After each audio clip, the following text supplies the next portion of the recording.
Bardstown is a small town, yet it holds much history. From Talbot Tavern and Hearst Drugstore to Jailer's Inn, Stephen Foster, and the bourbon distilleries, Bardstown is a unique and interesting town. What some may not know is that Bardstown witnessed a major event in our nation's past. Something happened in 1969 that brought attention to the most beautiful small town in America. 7 young men from Bardstown and Nelson County were killed in a surprise attack on Firebase Tomahawk during the Vietnam War.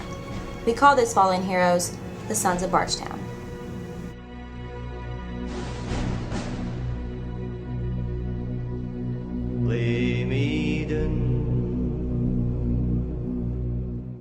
My name is Don Parrish. I own Bardstown Booksellers here. Lived here in Bardstown my whole life. I did spend 1 year in Vietnam, member of the National Guard Unit, 2nd Battalion, 138th Field Artillery. We were members of Charlie Battery, which is headquartered here in Bardstown. In fact, it still is here. And that's been a long time ago, 45 years. I'm retired Brigadier General Thomas Heiss, and I served in the military from 1964 until 1993. Previous to the activation in 1967, there had been no activation of Guard and Reserve forces since the Korean War. Most of the fulfillment of the manpower needed in Vietnam was through the draft system.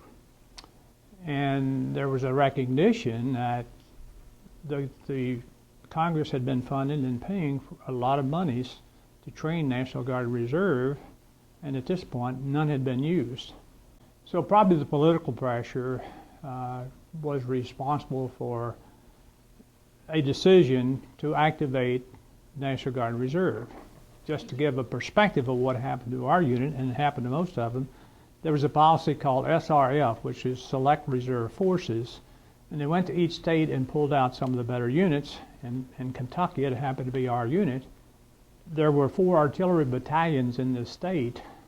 None of them had the proper equipment, the quantity of equipment, or the training to include us. So we were perceived to be more advanced than the others, so the equipment was pulled from the other 3 battalions and given to us. They reissued us new howitzers, the 109 self-propelled howitzers, the M16s, which was a new weapon at that time, and all the complement supporting equipment.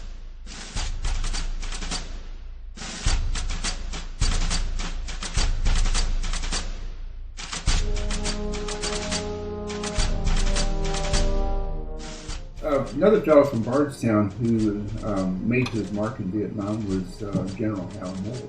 His big battle was the battle for the Ya Drang Valley. That was his mark. And a movie was made from it. We Were Soldiers.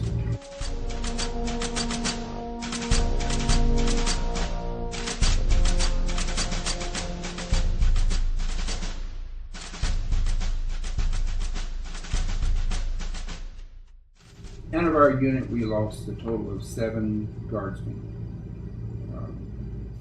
They primarily were from Nelson County, not all from Bardstown.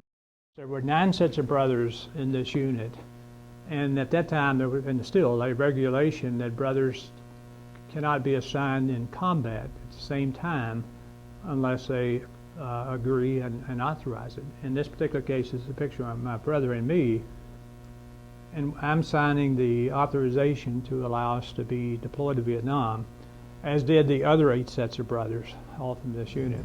We were located in the northern 1/4, actually the northern 1/8 of the country. Hanoi is a city about the size of Owensboro, Kentucky, with 3 million people. A lot of things were extraordinarily expensive. For example, gasoline was $6.50 a gallon in Vietnam. So consequently, people walked or would ride bicycles. The biggest complaint about Vietnam was the extreme heat and humidity and bullets.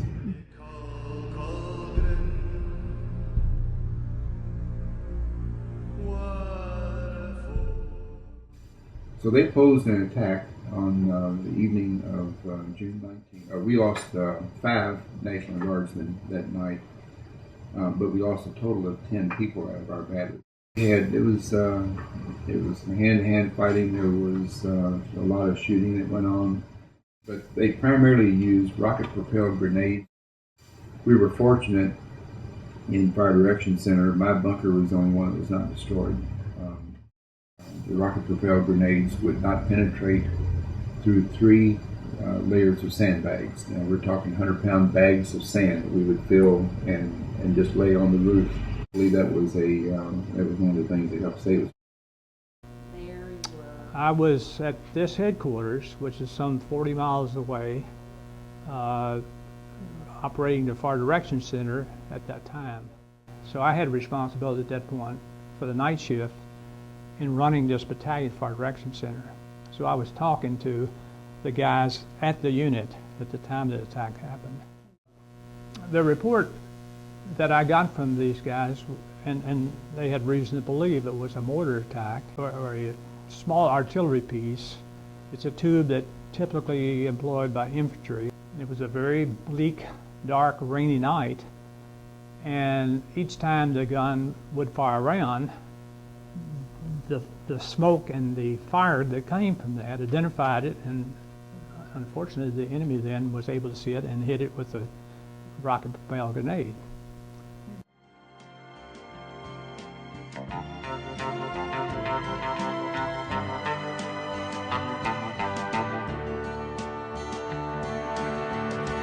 And I need you more than want you,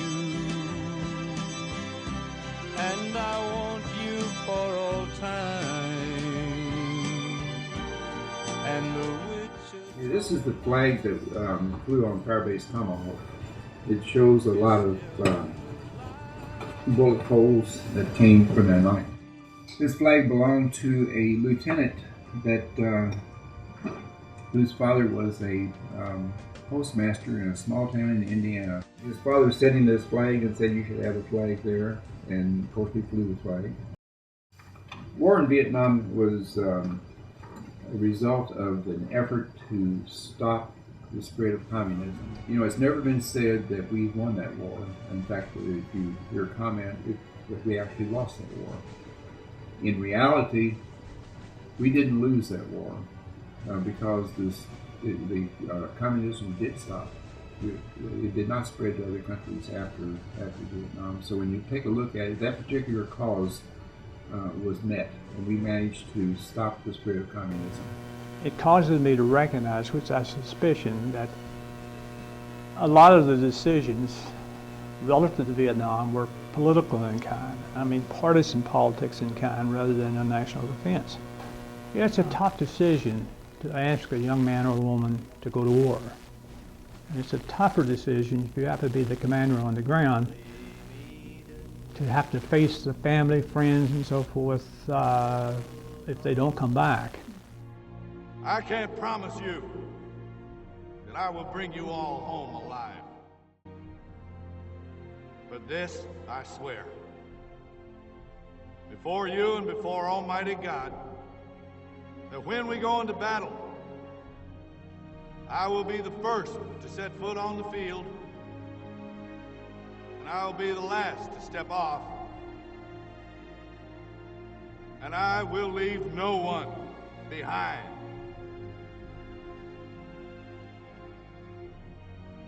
Dead or alive,